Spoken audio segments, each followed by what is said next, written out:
Ради Хабиров высказал свое недовольство работой бизнес-шерифов. 54% предпринимателей просто не знают, кто это такие. На форуме в Стерлитамаке глава Башкортостана встретился с обеими сторонами делового сообщества, причем в разных залах, чтобы каждый смог, не боясь давления, задать волнующие вопросы и высказать свои предложения по развитию бизнеса в регионе.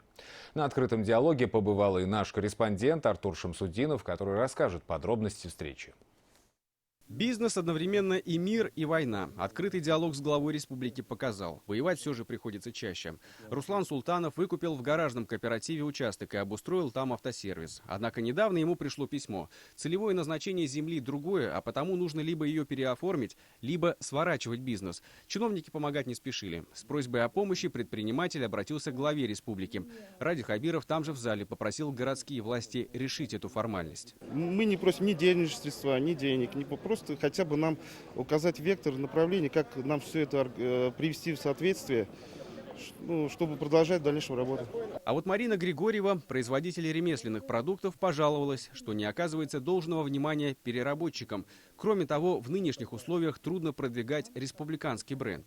Потому что выход в сети, он действительно затруднителен. Вот по ряду куча причин, хотя мы честно пытаемся вот сейчас в третью региональную сетку выйти.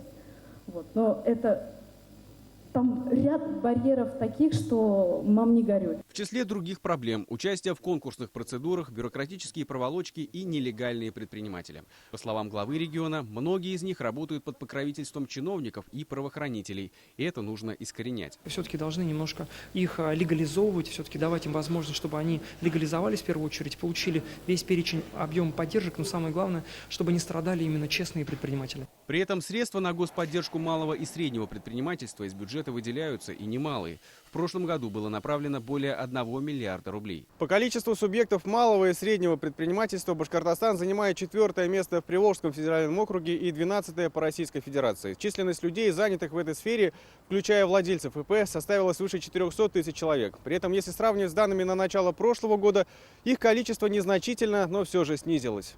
Полгода назад в каждом муниципалитете был создан институт бизнес-шерифов. Проще говоря, чиновников, которые, используя административный ресурс, должны помогать предпринимателям.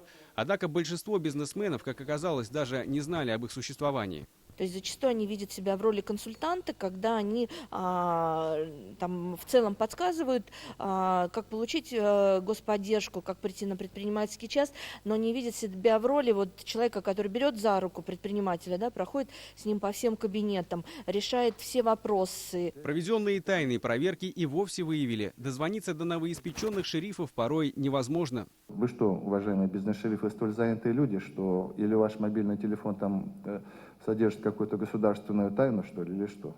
Вот я считаю, что телефон бизнес-шерифа должен быть у предпринимателей. Да, это очень суетливо, да, это очень сложно, но это ваша работа такая. На встрече Ради Хабиров попросил бизнес-шерифов в хорошем смысле охотиться за инвесторами, искать, а затем и помогать тем, кто готов войти в сложную сферу предпринимательства. Для измерения эффективности работы встречи такого формата будут проводиться чаще, в конце каждого квартала. Артур Шамсудинов, Артур Ханов и Виктор Миренков. Новости Стерлитамак.